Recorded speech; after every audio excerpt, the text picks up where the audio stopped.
morning. It's a glorious day. King, thank you for life. This morning I am happy, glad that you are a part of the exalted of His word.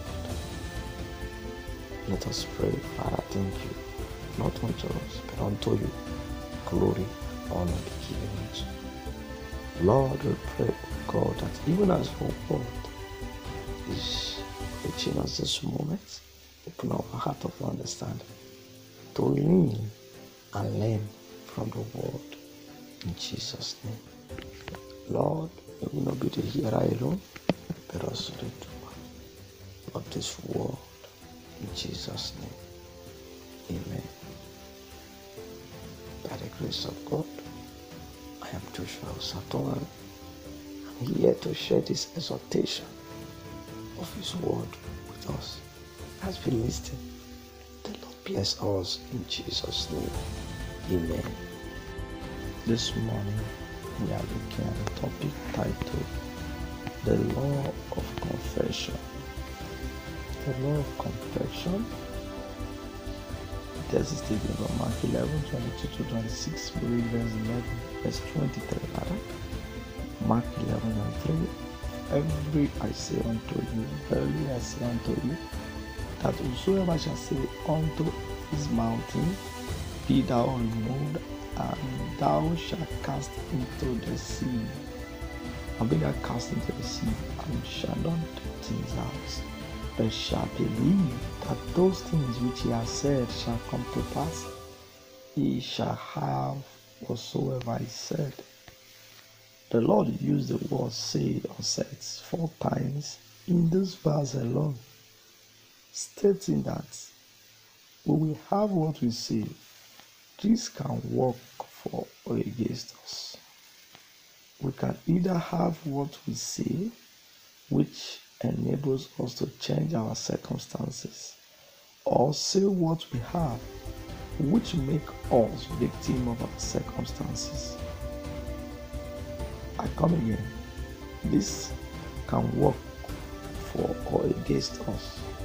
We can either have what we say, which enable us to change our circumstances, or say what we have, which make us victim of our circumstances. Think about it. Words are important. 11 times in Genesis 1, it is recorded that God speak things into existence.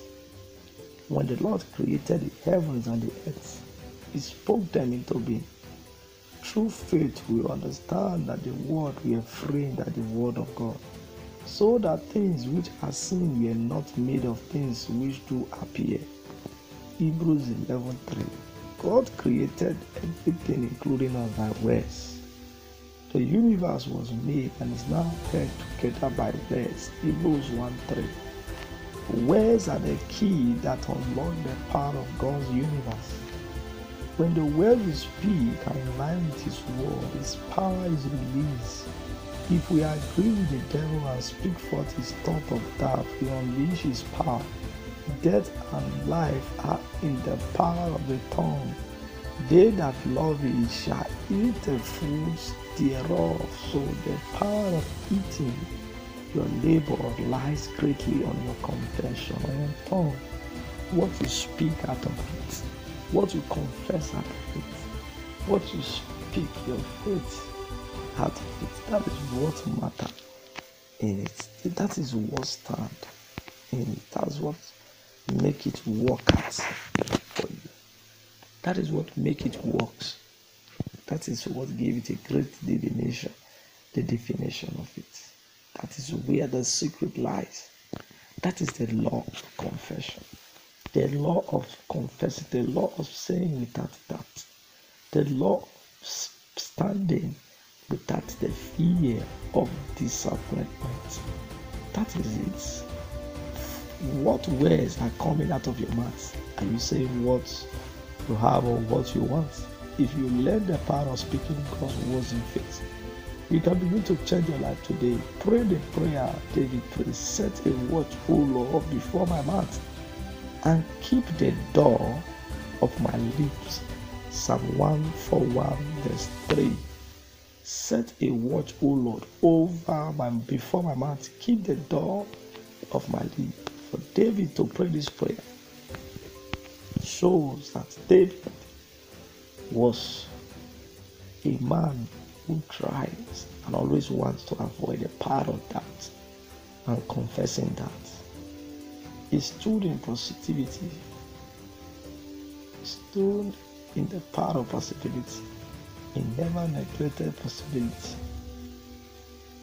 And today,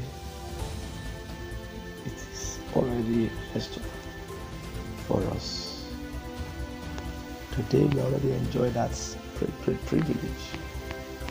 The law of confession is saying without doubt, speaking without doubt.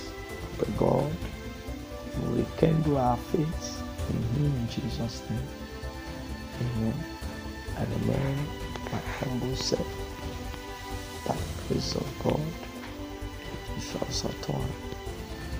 Don't forget to join me tomorrow for another exhortation. Till then, stay blessed.